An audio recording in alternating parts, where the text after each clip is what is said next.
تفسیر بسم اللہ الرحمن الرحیم وَإِذْ قَالَ مُوسَىٰ لِقَوْمِهِ جب موسیٰ علیہ السلام نے اپنی قوم سے کہا کہ ان اللہ یأمرکم کہ بے شک اللہ تعالیٰ تم کو یقینی طور پر حکم دیتا ہے ان تذبحوا بقرہ کہ ایک گائے ذبح کرو۔ بنی اسرائیل فرعونیوں کے ساتھ رہ کر گائے کی محبت میں مبتلا ہو گئے تھے، چونکہ وہ گائے کی پوجا کرتے تھے۔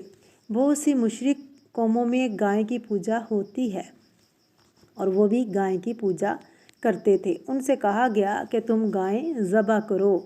گائے کی محبت کو ہی تو دل سے نکالنا تھا اللہ تعالیٰ نے۔ اصل مقصد کیا تھا؟ گائے کی محبت کو دل سے نکالنا۔ وہ گائے کی محبت کی وجہ سے ہی تو ان کو معبود بنا بیٹھے تھے۔ ان سے کہا گیا ذبح کرو۔ قالوا اتتخذنا ہزوا کہنے لگے تو ہم کو نشانہ مذاق بناتا ہے، ہم سے کہہ رہا ہے کہ گائیں ذبح کرو۔ یہ کیسے ہو سکتا ہے؟ حالانکہ پیغمبر کسی کا مذاق نہیں اڑایا کرتے اور خاص طور پر اللہ تعالیٰ کے احکامات سنانے میں کبھی بھی مذاق کا طریقہ اختیار نہیں کر سکتے اور نہ ہمیں بھی کرنا چاہیے۔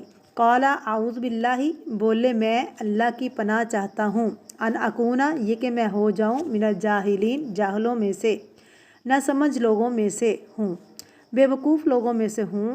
تو اس آیت سے یہ پتہ چلتا ہے کہ اللہ کے حکم کی تعظیم ضروری ہے۔ اور اللہ کے حکم کی تعظیم کیا ہے؟ کہ جب اللہ کی آیات پڑھی جائیں اس وقت سنجیدگی اختیار کی جائے۔ اللہ کی آیات سناتے وقت ایک خاص وقار قائم رکھا جائے۔ اللہ تعالیٰ کی آیات کو مذاق نہ بنایا جائے۔ بعض اوقات لوگ ان کو لطیفوں میں استعمال استغفر اللہ کرنے لگتے ہیں، غیر سنجیدہ باتیں کرتے ہیں قرآن پاک کے بارے میں، یا غیر موضوع جگہ پر ان کو کوٹ کرتے ہیں جس سے لوگ ہنسنا شروع کر دیتے ہیں۔ تو یہ جاہلین کا کام ہوتا ہے اور پیغمبر ایسا نہیں کرتے۔ ایک اور بات پتہ چلتی ہے کہ موسیٰ علیہ السلام کس طرح لوگوں کے الزام کا جواب دیتے، اور وہ کہتے اتتخذونا ہزوا، تو یہ جواب میں لڑائی نہیں شروع کر دیتے تھے۔ ان کا کتنا خوبصورت انداز ہے۔ اعوذ باللہ ان اکون من الجاہلین، یہ نہیں کہا کہ میں مذاق نہیں اڑا رہا یا اسے مذاق نہ سمجھو۔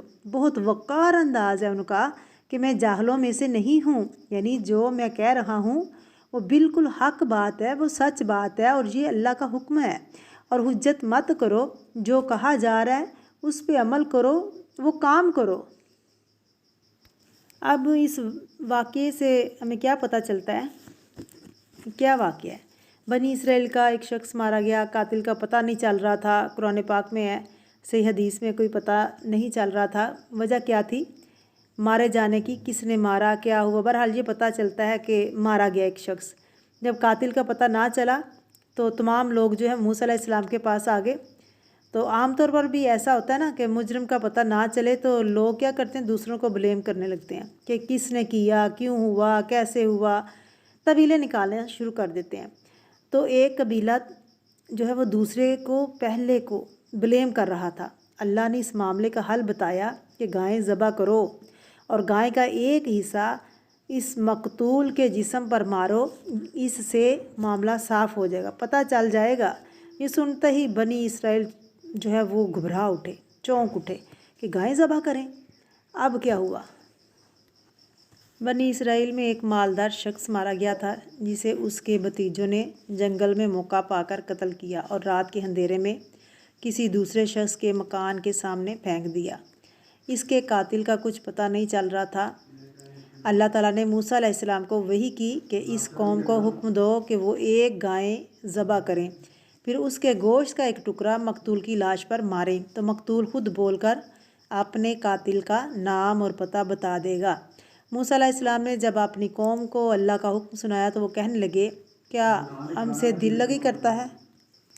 گائے کو ذبح کرنے کا حکم دراصل بنی اسرائیل کی دکھتی رگ پر راحت رکھنے کے مترادف تھا، کیونکہ گیوں سالہ پرستی کے جراثیم اور گائیں بیل سے محبت ابھی بھی ان کے دل کے اندر باقی تھی۔ وہ اس کو اپنا معبود سمجھتے تھے، اپنا دیوتا سمجھتے تھے۔ لہٰذا ایک تکلیف تو انہیں یہ ہوئی کہ جس چیز کو وہ قابل پوجا سمجھتے تھے اللہ تعالیٰ نے اسی چیز کو ذبح کرنے کا حکم دیا۔ دوسرے، انہیں یہ یقین نہیں تھا کہ اس طرح گائے کے گوشت کا ٹکڑا مارنے سے مردہ لاش جی اٹھے گی اور بول کر قاتل کا پتہ بتا دے گی، لہٰذا موسیٰ علیہ السلام سے یوں کہہ دیا کہ ہم سے دل لگی کرتا ہے، تو مذاق کرتا ہے۔ موسیٰ علیہ السلام نے جواب دیا کہ میں تو تمہیں اللہ کا حکم بتا رہا ہوں، میں کوئی مذاق نہیں کر رہا، میں دل لگی نہیں کر رہا، کیونکہ ایسی دل لگی کرنا تو جاہلوں کا کام ہے، ایسا مذاق کرنا جاہلوں کا کام ہے۔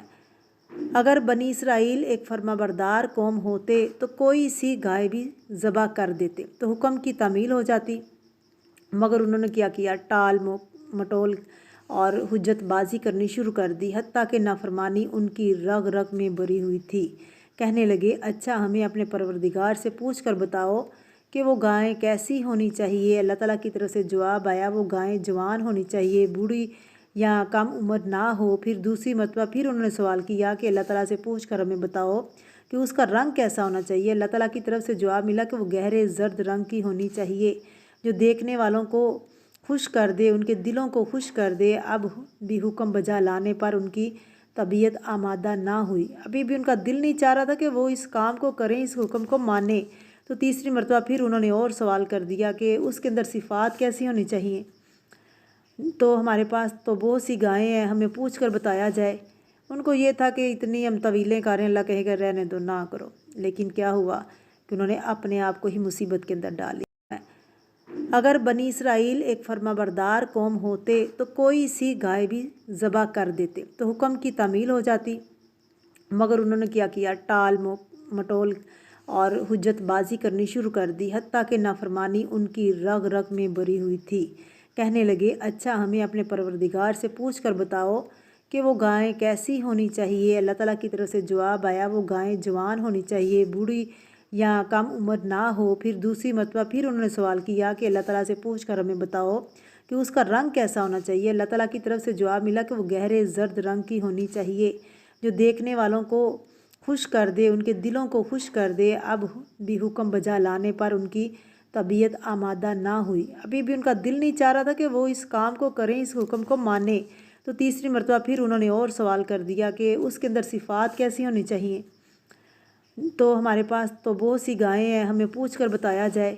ان کو یہ تھا کہ اتنی ہم طویلیں کریں، اللہ کہے گا رہنے دو، نہ کرو۔ لیکن کیا ہوا کہ انہوں نے اپنے آپ کو ہی مصیبت کے اندر ڈال لیا۔ اس کی مزید بنی اسرائیل میں ایک مالدار شخص مارا گیا، جسے اس کے بھتیجوں نے جنگل میں موقع پا کر قتل کیا اور رات کے اندھیرے میں کسی دوسرے شخص کے مکان کے سامنے پھینک دیا۔ اس کے قاتل کا کچھ پتہ نہیں چلتا تھا، یعنی انہوں نے نام دوسروں کا لگا دیا۔ اللہ تعالیٰ نے موسیٰ علیہ السلام کو وحی کی کہ اس قوم کو حکم دو کہ وہ ایک گائے ذبح کریں، پھر اس کے گوشت کا ایک ٹکڑا مقتول کی لاش پر ماریں تو مقتول خود بول کر اپنے قاتل کا نام اور پتہ بتا دے گا۔ موسیٰ علیہ السلام نے جب اپنی قوم کو اللہ کا حکم سنایا تو وہ کہنے لگے کہ ہم سے دل لگی کرتا ہے۔ گائے کو ذبح کرنے کا حکم دراصل بنی اسرائیل کو دکھتی رگ پر ہاتھ رکھنے کے مترادف تھا۔ گیوں سالہ پرستی کے جراثیم اور گائیں بیل سے محبت ان کے اندر ابھی بھی موجود تھی، لہٰذا ان کو بہت سخت تکلیف ہوئی، کیونکہ وہ اس کی پوجا کرتے تھے، اس کو معبود سمجھتے تھے۔ تو جس چیز کو قابل پوجا سمجھتے تھے، اللہ تعالیٰ نے اسی چیز کو ذبح کرنے کا حکم دیا۔ دوسرا، انہیں یہ یقین نہیں تھا کہ اس طرح گائے کے گوشت کا ٹکڑا مارنے سے کوئی زندہ بھی ہو سکتا ہے، مردہ لاش جو ہے وہ جی اٹھے گی اور بول کر قاتل کا پتہ بتا دے گی۔ لہٰذا موسیٰ علیہ السلام سے یوں کہہ دیا کہ ہم سے آپ دل لگی کر رہے ہیں۔ موسیٰ علیہ السلام نے جواب دیا کہ میں تو تمہیں اللہ تعالیٰ کا حکم بتا رہا ہوں، دل لگی نہیں کر رہا، مذاق نہیں کر رہا، کیونکہ ایسی دل لگی کرنا جاہلوں کا کام ہے۔ اگر بنی اسرائیل ایک فرما بردار قوم ہوتے اور کوئی سی بھی گائیں ذبح کر دیتے تو حکم کی تعمیل ہو جاتی، مگر انہوں نے کیا کیا، ٹال مٹول کرنے لگے، ہیلے بہانے تراشنے لگے، حتیٰ کہ نافرمانی ان کی رگ رگ میں بھری ہوئی تھی۔ کہنے لگے، اچھا اپنے پروردگار سے پوچھ کر بتاؤ وہ گائیں کیسی ہونی چاہیے، اس کا رنگ کیسا ہونا چاہیے، وہ کیا کرتی ہو، یعنی ایسی طویلیں نکالنے لگے۔ پھر اللہ رب العزت نے بھی ان کی طویلوں کے وجہ سے ان کو مصیبت کے اندر مبتلا کر دیا، یعنی مشکلات کے اندر مبتلا کر دیا۔ تو اس لیے جب کوئی حکم نازل ہو رہا تو اس وقت طویلیں حجت بازی نہیں کرنی چاہیے، جیسے ہی اللہ حکم دے وہ حکم ہمیں مان لینا چاہیے۔ ہمارے لیے بھی یہی حکم ہے کہ ہم اللہ کی ہر آیت پر ایمان بھی لائیں اور اس پہ عمل بھی کریں۔